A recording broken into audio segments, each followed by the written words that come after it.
after I posted my first video.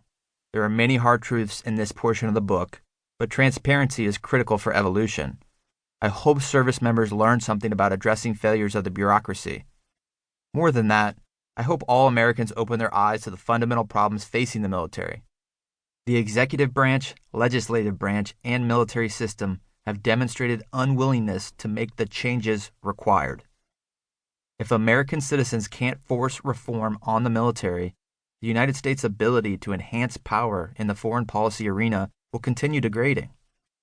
America's evolution requires acknowledging failure and breakdowns in the system apolitically.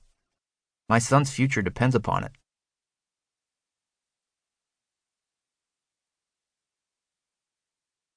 Introduction.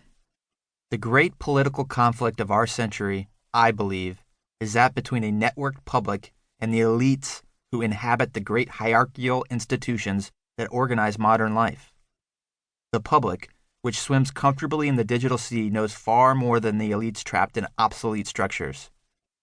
The public knows when the elites fail to deliver their promised solutions, when they tell falsehoods or misspeak, when they are caught in sexual escapades, and when they indulge in astonishing levels of smugness and hypocrisy.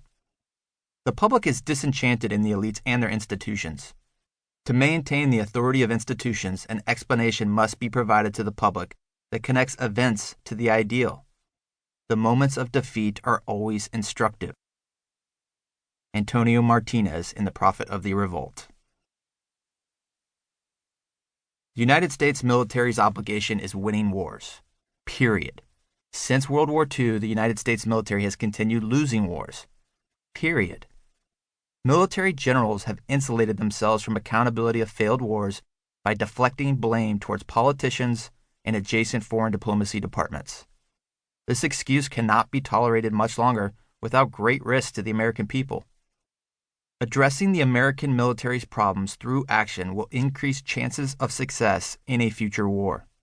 Unfortunately, there is no simple solution to the military's problems. Military planners would refer to it as a wicked problem. I will call it a complex problem. And solving complex problems requires pulling on one thread at a time. The problem affecting all other shortfalls originates from how generals obtain their positions. Promotion only occurs in the military when service members receive favorable evaluations from their superiors. Military members receive favorable evaluations by reflecting the ideas and beliefs of their superiors. As service members climb the career ladder, at each step of promotion, they become susceptible to veering away from a warfighting focus. Reflecting the status quo ideology of a boss is the easiest way to promotion. Currently, warfighting capability and winning wars are not priorities for promotion. A warfighting focus may factor into the boss's impression of a military employee, but it is a small slice at most. I witnessed several talented officers wash out of the system because their warfighting focus detracted from the peripheral tasks prioritized by superiors. The military system heavily favors those who focus on career progression.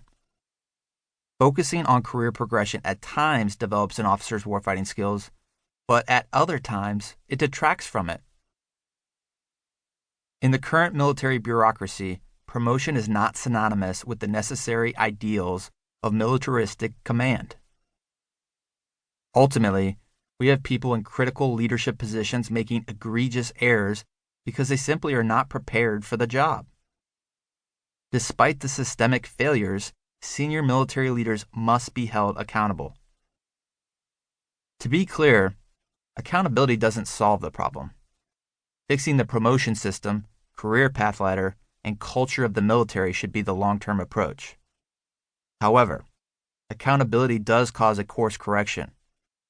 When Americans begin holding senior military leaders accountable, it forces acknowledgement from military leaders that in addition to pleasing their bosses, they must also focus on winning wars. The military hierarchical institution, built by the greatness of each military branch's forefathers, is rarely questioned in terms of foundational effectiveness. Instead, the path to mediocrity is continually refined within these systems. The military officer career progression is one such pathway. Leaders now require subordinates to move through small